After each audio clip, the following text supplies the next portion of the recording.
प्रिय छात्रों नमस्कार। एनसीईआरटी क्लास 10th में आपका स्वागत है। आज हम प्रश्नावली 1.1 का 5वां क्वेश्चन हल करेंगे। यूक्लिड विभाजन परिमिका का प्रयोग करके दर्शाइए कि किसी धनात्मक पूर्णांक का घन 9m 9m+1 या 9m+8 के रूप का होता है। इसका मतलब क्या हुआ कि हम लोग मान लेते हैं हमारा धनात्मक पूर्णांक a है, तो धनात्मक पूर्णांक का हम लोग यूक्लिड विभाजन का प्रयोग करेंगे और इस धनात्मक पूर्णांक का घन करेंगे, यानी a का घात 3 हो जाएगा। तो ये किसके रूप का है बोल रहा है, 9m+1 या 9m+8 के रूप का है। जहाँ रूप का दिया रहेगा वो बराबर का होता है। तो इस प्रकार से हमारा धनात्मक पूर्णांक का घन 9m+1 या 9m+8 के बराबर हो जाएगा। और यदि यहाँ दिया रहता है धनात्मक पूर्णांक का वर्ग, तो हम लोग क्या करते, a का वर्ग करते, यानी a का घात 2 हो जाता। 21 के बराबर हो जाता। अगर यहाँ पूर्णांक धनात्मक पूर्णांक का वर्ग दिया रहता तो a का घात 2 हो जाता। हमारा यहाँ धनात्मक पूर्णांक का घन दिया, इसलिए a का घात 3 हो गया है, जो कि किसके बराबर है, यानी रूप का है 9m+1 या 9m+8 के बराबर है, यानी रूप का है। तो आप लोग को क्वेश्चन समझ में आ गया होगा। आगे क्वेश्चन को हल करते हैं। इस प्रकार हल लिख लीजिए और आप लोग क्या माने हो लिख लीजिए। माना धनात्मक पूर्णांक a है। इस प्रकार से आप लोग यहाँ मान लीजिए कि हमारा धनात्मक पूर्णांक a है। अब आपको यूक्लिड विभाजन परिमिका का प्रयोग करना है, इसलिए आप लोग को यहाँ लिखना है। हम जानते हैं कि यूक्लिड परिमिका बराबर होता है। इस प्रकार से आप लोग को लिख लेना है। और आप लोग का यूक्लिड परिमिका का सूत्र, यानी यूक्लिड परिमिका बराबर क्या होता है, इसको आप लोग को याद रखना है।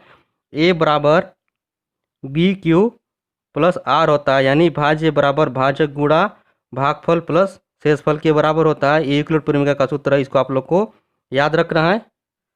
भाज्य बराबर क्या होता है, भाजक गुणा भागफल प्लस शेषफल होता है। ये भी यूक्लिड परिमिका का सूत्र होता है।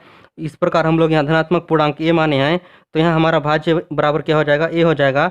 भाज्य a को हम लोग भाजक b से भाग दिए, तो हमारा भागफल कोई q आया और हमारा शेषफल कोई r आया। और आप लोग को पता है कि हमेशा भाजक b बड़ा होता है शेषफल r से। जैसे यहाँ भाजक b का मान 3 है, तो शेषफल इसका कितना आ जाएगा, 0 1 2 होगा, लेकिन 3 नहीं होगा r का मान, क्योंकि भाजक हमेशा बड़ा होता है। जैसे यहाँ 3 है भाजक का मान, तो शेषफल का मान क्या क्या हो सकता है, 0 1 2 होगा, लेकिन 3 नहीं होगा। इस प्रकार हम कह सकते हैं कि भाजक का मान हमेशा बड़ा होता है शेषफल r से। इसी प्रकार जैसे भाजक b बराबर 45 है, तो शेषफल r का मान कितना होगा, 0 से लेके 44 तक होगा। उसी प्रकार भाजक b का मान 9 है, तो इसका शेषफल कितना होगा, 0 से लेके 8 तक होगा। और आप लोग इसको कॉमन ले सकते हो। जैसे 45 भाज्य है, तो इसको आप लोग भाग दोगे 9 से, तो इसका भाजक 5 आ जाएगा, जो कि 45 से 5 हो जाएगा। तो इसका शेषफल जैसे भाजक b 5 हो जाएगा, तो इसका शेषफल कितना होगा, 0 से लेके 4 तक होगा। तो आप लोग का यहाँ भाजक कितना है, क्वेश्चन में 9 है, तो इसका शेषफल कितना होगा, 0 से लेके 8 तक होगा, जो कि काफ़ी लंबा होगा। इसलिए हम लोग यहाँ कॉमन लेंगे, 3 से भाग दे देंगे, तो यहाँ भाजक हमारा कितना आ जाएगा, 3 आ जाएगा। और हमारा शेषफल कितना होगा, 0 1 2 होगा। तो इस प्रकार से हमारा शेषफल छोटा होगा, तो हमारा स्थिति भी कम बनेगा। अगर आप लोग भाजक यहाँ 9 मान के क्वेश्चन को हल करोगे, तो आपका शेषफल 0 से लेकर 8 तक, यानी 8 स्थिति बनाना पड़ेगा, जो कि काफ़ी लंबा हो जाएगा। इससे आप लोग का समय भी खराब होगा। इसलिए हम लोग यहाँ कॉमन लेंगे और भाजक b बराबर आप लोग को क्या मान लेना है, 3 मान लेना है। और आप लोग को इसी से क्वेश्चन हल करना है। तो आप लोग को समझ में आ गया होगा। आप लोग को इस प्रकार से कॉमन लेना है, जहाँ भी भाजक बड़ा मान दिया रहेगा वहाँ आपको छोटा करना है और आप लोग को क्वेश्चन हल करना है। तो चलिए आगे हल करते हैं। a बराबर b³ + r, इसको आप लोग समीकरण नंबर 1 दे दो इस प्रकार से। और आप लोग को यहाँ लिखना है यूक्लिड परिमिका से। इस प्रकार आप लोग को क्या क्या मिला है यूक्लिड परिमिका से, इसको आप लोग को लिख लेना है। इस प्रकार से आप लोग को लिखना है यूक्लिड परिमिका से। आप लोग का भाजक यहाँ क्या क्या मिला है, इसको आप लोग को लिख लेना है, भाजक भागफल। तो हमारा भाजक b बराबर यहाँ क्या माने हैं, 3 माने। इस प्रकार से आप लोग को यहाँ लिख देना है, भाजक b बराबर 3 माना। और आपका भागफल क्या है, इसको भी आप लोग को लिख लेना है, भागफल q बराबर q होगा। आप लोग को यहाँ एक बार फिर से दिखा देता हूँ। इस प्रकार आप लोग यहाँ देख लीजिए, भाजक b बराबर आप लोग 3 माने हो और भागफल आपका q बराबर q है। और आप लोग का शेषफल इसको भी लिख लेते हैं। और आपका शेषफल r बराबर क्या क्या है, 0 1 और 2 है। और आपका भाज्य तो सेम टू सेम रहेगा, भाज्य a बराबर a ही रहेगा। इस प्रकार से आप लोग यूक्लिड परिमिका से ये सभी मान निकालो। अब इस मान को आप लोग को कहाँ रखोगे, समीकरण नंबर 1 में रखोगे। इस प्रकार से हम लोग लिख लेते हैं। आर और बी के सभी के मान को समीकरण नंबर 1 में रखने पर इस प्रकार से लिखना है। समीकरण नंबर 1 में आर और बी के मान को रखने पर इस प्रकार से आप लोग को समीकरण नंबर 1 में आर और बी के मान को रखना है, तभी आप लोग को यहाँ से ए का निम्नलिखित मान प्राप्त होगा। तो रख लेते हैं समीकरण नंबर 1 में आर और बी के मान को। इस प्रकार आगे क्या हो जाएगा, ए बराबर हमारा भाज्य बराबर ए ही है, इसलिए हम लोग ए लिखेंगे। और बी बराबर हमारा भाजक यहाँ कितना है, 3 है, तो इस प्रकार बी की जगह में 3 रखेंगे। और भागफल क्यू बराबर तो क्यू ही है।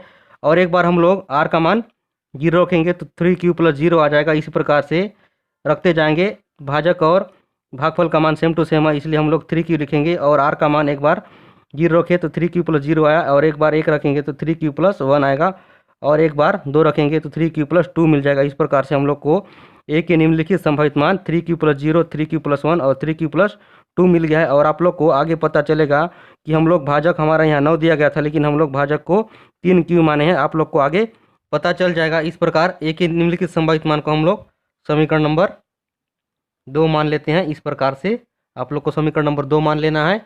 अब आपको प्रश्नानुसार हल करना है। यहाँ ए धनात्मक पूर्णांक है, ए धनात्मक पूर्णांक को हम लोग घन करेंगे, तभी इसको 9m या 9m + 1 या 9m + 8 के रूप में लिखेंगे। इसलिए हम लोग समीकरण नंबर 2 के दोनों पक्षों का हम लोग क्या करेंगे, घन करेंगे। इस प्रकार से हम लोग आगे क्वेश्चन को हल करते हैं। इस प्रकार आप लोग को प्रश्नानुसार लिखना है, और आप लोग को क्या लिखना है, समीकरण नंबर 2 का दोनों पक्षों का घन करने पर आप लोग को लिख लेना है। और आप लोग को यहाँ स्थिति फर्स्ट बना लेना है। इस प्रकार से स्थिति प्रथम करके आप लोग को क्या लिखना है, यदि शेषफल आर का मान 0 हो तो दोनों पक्षों का घन करने पर इस प्रकार से लिख लेना है।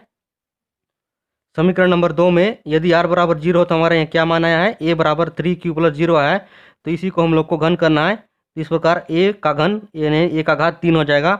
और 3q + 0 है तो हम लोग 0 को लिखने की जरूरत नहीं है, क्योंकि 0 का वैल्यू नहीं है, इसलिए 3q का घन कर लेते हैं। इस प्रकार आगे क्या हो जाएगा, 3q का घन है, इसका मतलब क्या होगा, 3 बार लिखेंगे 3q को। इस प्रकार से लिखेंगे 3q गुणा 3q गुणा 3q। अब इसको हम लोग आपस में गुणा कर देंगे तो क्या हो जाएगा, 3 3 9 और 9 तिया 27 हो जाएगा। और q है, इसका मतलब q के घात 1 1 है, जो कि तीनों जोड़ के q का घात 3 हो जाएगा। इस प्रकार से 27q घन हो जाएगा। अब आपको a का घन किसके रूप में लिखना है, 9m के रूप में लिखना है। इसलिए आप लोग को बिना सोचे समझे सीधा 27 से आप लोग को 27q घन से आप लोग को क्या निकाल देना है, 9 निकाल देना है। इस प्रकार अंदर में क्या बचेगा, आप लोग को 27 को 9 से भाग देना है, तो 9 तिया 27, अंदर में क्या बचेगा, 3 बचेगा, और q की घात 3 बचेगा। इस प्रकार से आप लोग को बिना सोचे समझे आप लोग को a की घात को किसके रूप में लिखना है, 9m के रूप में लिखना है। इसलिए आप लोग यहाँ 9 निकाल देना है, और अंदर में जो बचेगा उसको आप लोग को m मान लेना है। 3q घन को आप लोग को क्या मान लेना है, m मान लेना है। इस प्रकार हमारा m बराबर क्या हो जाएगा, 3q घन हो जाएगा। इस प्रकार a का घन बराबर क्या हो जाएगा, 9m हो जाएगा। और आप लोग को यहाँ लिख देना है, जहाँ m बराबर 3q घन। इस प्रकार हमारा स्थिति फर्स्ट कंप्लीट हो चुका है। a की घात 3 को हम लोग क्या लिख चुके हैं, 9m के रूप में लिख चुके हैं। अब आप लोग को सेकंड स्थिति बनाना है। इस प्रकार से सेकंड स्थिति लिखना है, और आप लोग को यहाँ क्या लिखना है, यदि शेषफल r का मान 1 हो तो दोनों पक्षों का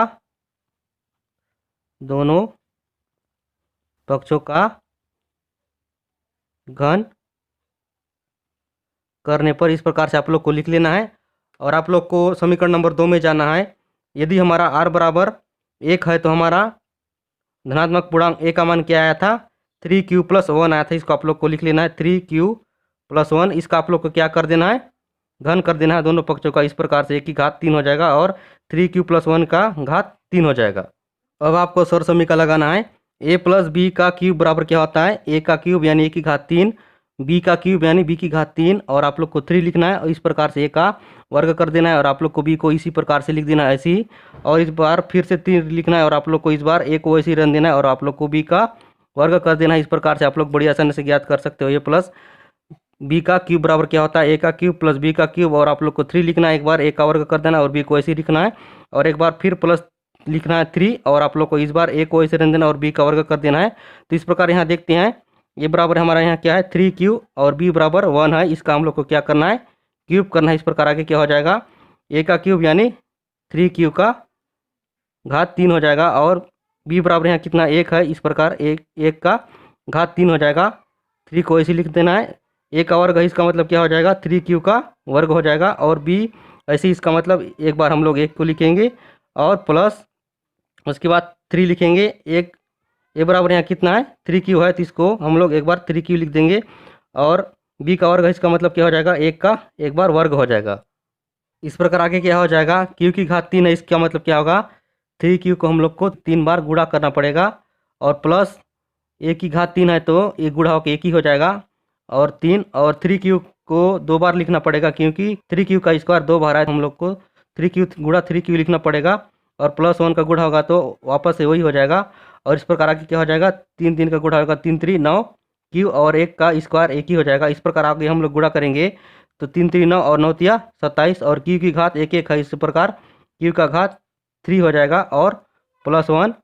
इस प्रकार आगे देखते हैं 3 3 9 और 9 तिया 27 q की घात 1 1 और q की घात 2 हो जाएगा और 9 q हो जाएगी। इसको हम लोग को लिख लेना है डायरेक्ट। इस प्रकार 3q + 1 का क्यूब बराबर क्या हो जाएगा इसको आप लोग को जमा के लिखना है। सबसे पहले आप लोग को बड़ी घात वाले को लिखना है तो यहाँ q की घात 3 है तो इसको हम लोग को लिख लेना है सबसे पहले 27 q की घात 3 हो जाएगा। इस प्रकार से उसके बाद आप लोग को यहाँ बड़ी घात क्या है 27 q स्क्वायर है इसको आप लोग को लिखना है। उसके बाद आपका छोटा घात 9 q है इसको लिखना है। उसके बाद आप लोग को यहाँ +1 को लिख लेना है। इस प्रकार से आप लोग को जमा के लिखना है। आगे हम लोग को क्या करना है अब आपको धनात्मक पूर्णांक के घन को किसके रूप में लिखना है 9m + 1 के रूप में लिखना है। इसलिए आप लोग को बिना सोचे समझे यहाँ से 9 कॉमन निकाल देना है। तो 9 कॉमन निकाल देंगे तो अंदर में क्या बचेगा 27 को आप लोग 9 से भाग देंगे तो अंदर में क्या बचेगा 3q की घात 3 बचेगा और फिर इधर क्या बचेगा 3 9 तिया 27 q स्क्वायर और 9 निकाल दोगे तो यहाँ क्या बचेगा q बचेगा। और आप लोग को बड़ा ब्रैकेट इस प्रकार से लगा देना है और आप लोग को इस प्रकार से +1 कर देना है। तो इस प्रकार से यहाँ 9 कॉमन निकाले तो यहाँ 9 के बराबर 9 मिला और आप लोग को इधर +1 है तो +1 के भी मिला है। आप लोग को बड़ा ब्रैकेट के जितना भी मान है इसको आप लोग को क्या मान लेना है m मान लेना है। इस प्रकार से आप लोग a की घात 3 को यानी धनात्मक पूर्णांक के घन को किसके रूप में लिख पाओगे 9m + 1 के रूप में लिख पाओगे। इसी प्रकार से आप लोग को हल करना है। आप लोग इसको फेयर में लिख लेते हैं। इस प्रकार a का घन बराबर क्या हो जाएगा आप लोग यहाँ 9 कॉमन निकालोगे तो अंदर में क्या बचा है 3q की घात 3 3q स्क्वायर बचा है और q + 1 इस प्रकार से आप लोग को लिख लेना है। इस प्रकार आगे क्या हो जाएगा a की घात यानी धनात्मक पूर्णांक का घन 9m + 1 हो जाएगा। आप लोग को यहाँ से लेके यहाँ बड़ा ब्रैकेट तक आप लोग को m मान लेना है और आप लोग को यहाँ लिख देना है जहाँ m बराबर 3q की घात 3 3q स्क्वायर + q इसको बराबर आप लोग क्या मान लिए हो m मान लिए हो। इस प्रकार से ये सेकंड स्थिति भी कंप्लीट हो जाता है। अब आप लोग को तीसरा स्टेप में जाना है।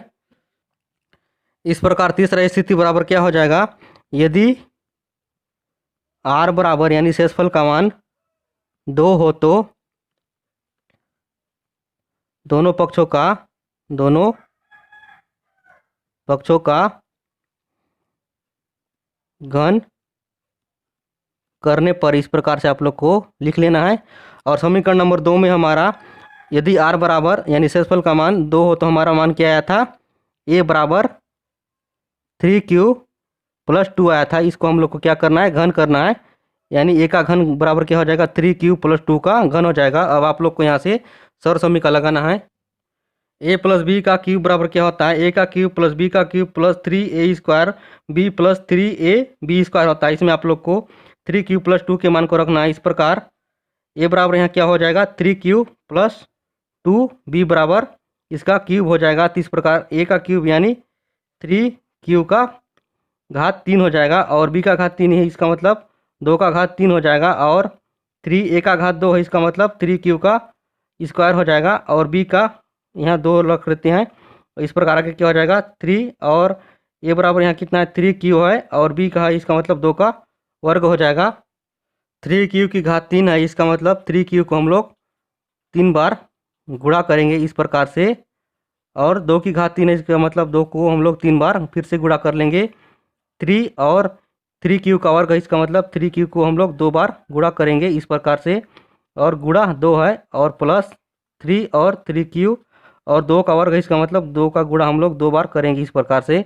आगे क्या हो जाएगा, 3 3 9 और 9 तिया 27, क्यू की घात 3 हो जाएगा, और 2 दूनी 4 और 4 दूनी 8 हो जाएगा इस प्रकार से। इस प्रकार से आगे क्या हो जाएगा, 3 3 9 और 9 तिया 27 और 27 दूने 54 क्यू वर्ग हो जाएगा, प्लस आगे क्या हो जाएगा, 3 3 9 और 9 दूनी 18 और 18 दूनी 36 क्यूब हो जाएगा इस प्रकार से। अब आपको इसको लिख लेना है फेयर में। इस प्रकार आगे क्या हो जाएगा, ए की घात 3 बराबर, अब आप इसको जमा के लिखना है, यानी बड़ी घात वाले को सबसे पहले लिखना है। जैसे यहाँ 27 क्यू की घात यहाँ 3 है, सबसे बड़ा है, उसके बाद क्यू की घात 2 वाले को लिखना है। जैसे यहाँ 54 क्यू स्क्वायर, यानी क्यू की घात 2 है, उसके बाद आप लोग को यहाँ छोटा लिखना है 36 क्यू, यानी क्यू की घात यहाँ 1 है, उसके बाद आप लोग को आगे प्लस 8 लगा लेना है। इस प्रकार से आप लोग को जमा के लिखना है।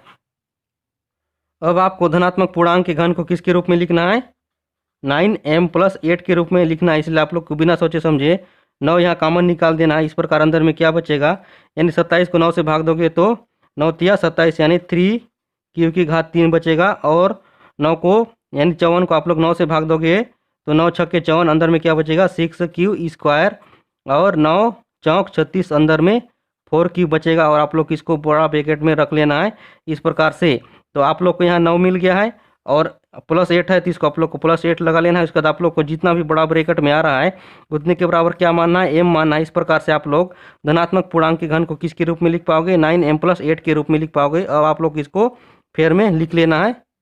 9 कॉमन निकाले तो अंदर में क्या बचा, 3 क्यू की घात 3 और 6 क्यू स्क्वायर प्लस 4 क्यू + 8, और आप लोग को धनात्मक पूर्णांक के घन को 9m + 8 के रूप में लिखना है। इसलिए आप लोग को यहाँ 9 और बड़ा ब्रैकेट के जितने भी मान है उसको आप लोग को m मान लेना है, और प्लस 8 इस प्रकार से लिख देना है। और आप लोग को यहाँ लिख देना है कोष्टक में, जहाँ m बराबर 3 क्यू की घात 3 + 6 क्यू स्क्वायर प्लस 4 क्यू, इस प्रकार से आप लोग को लिख लेना है।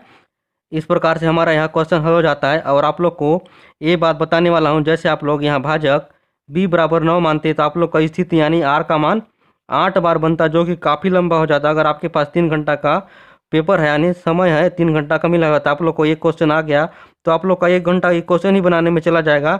इसलिए आप लोग को भाजक को आप लोग को छोटा करना है, और आप लोग को r का मान कम करना है, यानी 0 से लेके 1 2 तक ही करना है। इसलिए आप लोग को भाजक जैसे यहाँ 45 वगैरह दिया रहेगा, आप लोग को उसको 9 से भाग देना है, और आप लोग को भाजक छोटा कर देना है, यानी 5 मान लेना है। तो इस प्रकार से आप लोग को r का मान 0 1 2 3 यानी 4 माने छोटा बना लेना है। तो अगर आप लोग 45 का भाजक मान लोगे तो आप लोग को 0 से लेकर 44 तक की स्थिति बनाना पड़ेगा, जो कि काफ़ी लंबा हो जाएगा। इसलिए आप लोग को भाजक छोटा बनाना पड़ेगा। आप लोग को समझ में आ गया होगा। और इस प्रकार से आप लोग को लास्ट में लिख देना है, धनात्मक पूर्णांक के घन को 9m + 1 या 9m + 8 के रूप में लिख सकते हैं। इस प्रकार से आप लोग का यह क्वेश्चन सिद्ध हो जाता है, और आप लोग को इसी प्रकार से हल करना है। प्रिय विद्यार्थी, अगर यह वीडियो अच्छा लगा तो इस वीडियो को लाइक कर दीजिए, और हमारे चैनल को सब्सक्राइब कर लीजिए नेक्स्ट वीडियो देखने के लिए। तब तक के लिए नमस्कार, आपका दिन शुभ रहे।